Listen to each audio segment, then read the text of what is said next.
राम राम बच्चों, आपका अपने चैनल एके एजुकेशन पे स्वागत है। आज हम विभव मापी को समझते हैं। तो विभव मापी क्या है? विभव मापी को समझने के लिए गैलोमीटर बनाना पड़ेगा। मान लो कि गैलोमीटर है,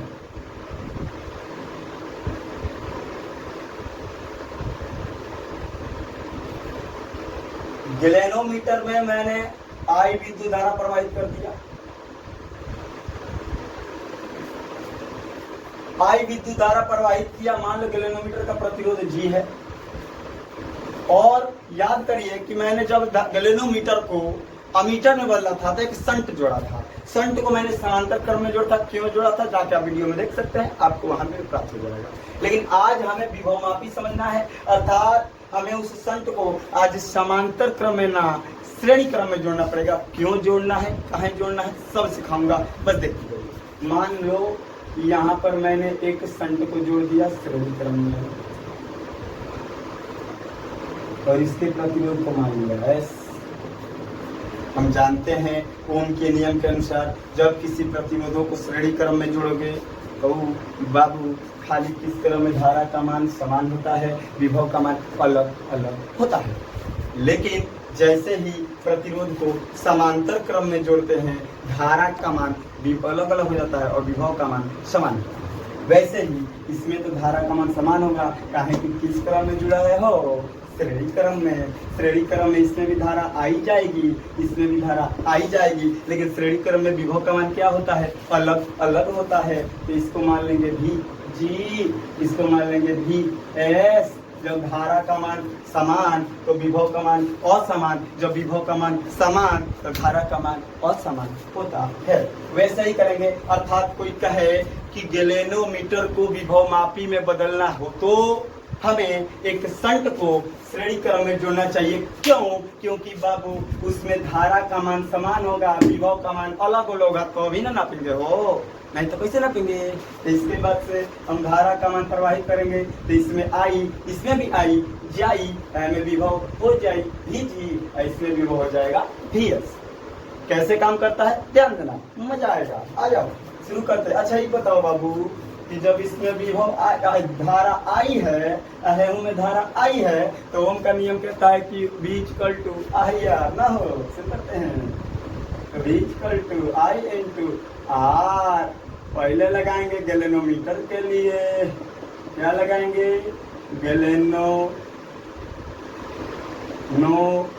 मीटर के लिए। गैलोमीटर में जब बाबू देखेंगे तो धारा गई है, ओम का नियम कहता है V equal to I into R, कह रहा है ना। तो विभव में कितना है यहाँ पर भी जी, और धारा कितनी प्रवाहित हो रही है आई, एक प्रतिरोध है हो जी। यहाँ से हम निकाल सकते हैं, भाग दे दो बाबू, दे दो। तो भी जी बटे में कैपिटल जी नियम का बची बाबू आई। समीकरण नंबर फर्स्ट बन जाए। तो इसके बाद से अब करेंगे, ये पहले गैलोमीटर हो गया, अब क्या करेंगे, संट पर आते हैं। सेम वर्क, ओम का नियम V equal to I R, धारा और प्रतिरोध के गुणनफल को विभव कहते हैं। तो हो जाएगा, इसके लिए धारा कितनी है, सॉरी विभव कितना है वी एस, धारा कितना है आई, और इसका प्रतिरोध कितना है एस। बाबू मुझे तो नीचे ना हो जाई हो, तो आई बराबर वी एस बटे में एस। समीकरण नंबर 2। और हम जानते हैं कि समांतर क्रम में धारा अलग अलग, श्रेणी क्रम में धारा समान होता है। तो समीकरण 1 का मान समीकरण 2 के बराबर नहीं हो जाएगा, तो करेंगे समीकरण 1 बराबर 2।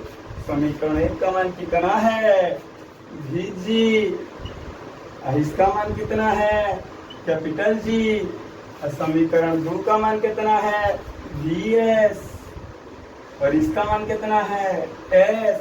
चेक दे कैची गुणा कर दो, फट दे आ जाइए।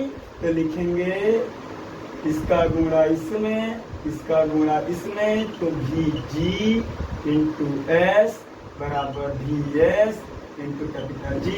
यह है मेन फार्मूला बाबू, तो वही ना समझ में आएगा हो। अर्थात एक बार और समझते हैं कि पहले यह विभव मापी करता क्या है। कहेंगे कि विभव मापी एक प्रकार की ऐसी युक्ति होती है जिसकी सहायता से हम किसी परिपथ में विभव की मात्रा की गणना करते हैं। कैसे करते हैं?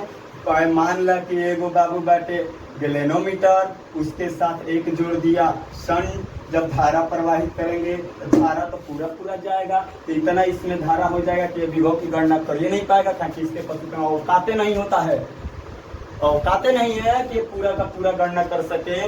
इसीलिए इसकी औकात बढ़ाने के लिए एक संट जोड़ देते हैं जो फट फट खट खट धारा का मान, विभव का मान सब प्राप्त कर देगा।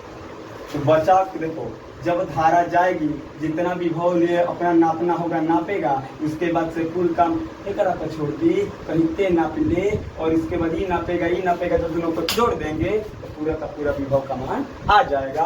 और इस पूरे निकाय को, इस पूरे बक्सवा के, पूरा डबवा के विभव मापी।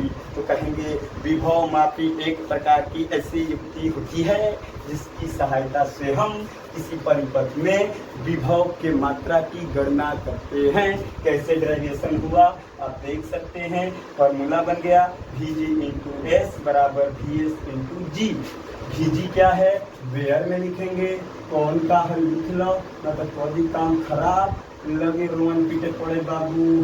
तो Vg को कहते हैं गैलेनोमीटर में उत्पन्न विभव, गैलेनोमीटर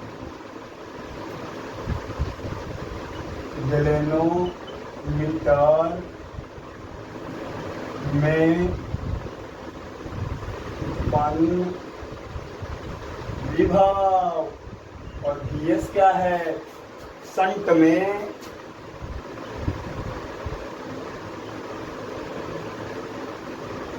उत्पन्न विभव। और एस का हो सनात।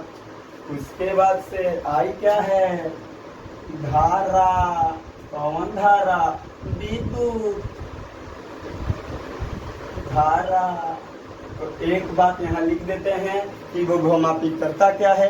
कहेंगे कि विभव मापी एक प्रकार की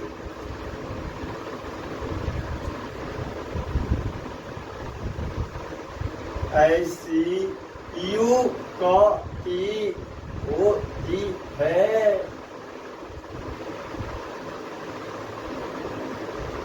जिसकी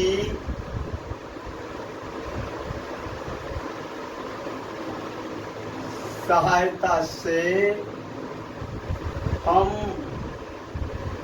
किसी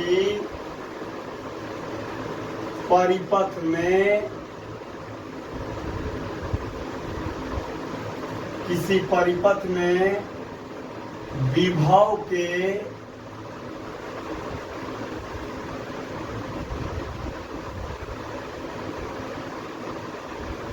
की मात्रा का गणना और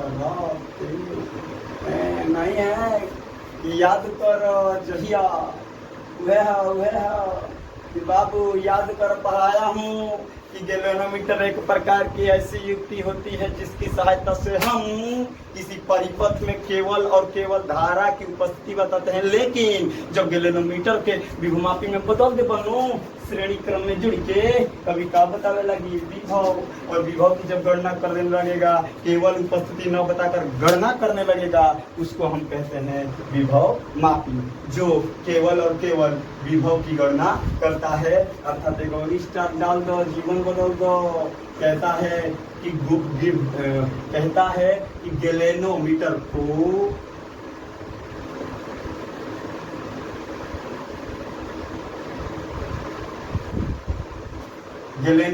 को विभव मापी में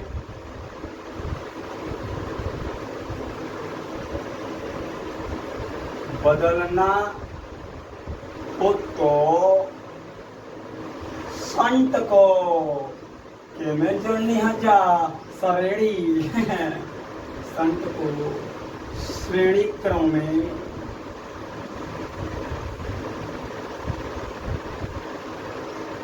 जोड़ देते हैं।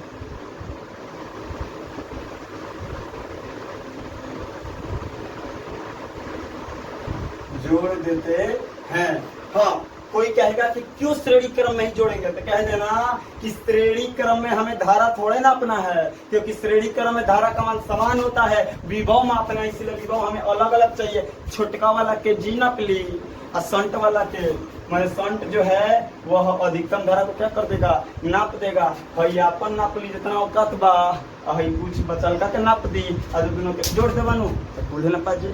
सिंपल सा काम है, कर देंगे कि गैलोनोमीटर को विभव मापी में बदलना हो तो संट को किस क्रम में जोड़ते हैं, समांतर क्रम में। कहें कि विभव का मान श्रेणी क्रम में अलग अलग होगा, तो कुछ गैलोनोमीटर नाप लेगा और कुछ हमारा संट नाप लेगा और दोनों को जोड़ देंगे तो पूरा मजा आ जाएगा, पूरा का पूरा विभव पता चल जाए। तो कहेंगे कुछ परिपथ को कौन सा परिपथ कह देंगे, विभव मापी। अब एक सबसे यूनिक पॉइंट ध्यान से सुनना, मजाक ज्यादा हो गया, ध्यान से कि सिंपल सा एक बार दोहरा लीजिए कि विभव मापी क्या है। कहेंगे विभव मापी एक प्रकार का ऐसी युक्ति होती है जिसकी सहायता से हम किसी परिपथ में विभव के मात्रा की गणना करते हैं।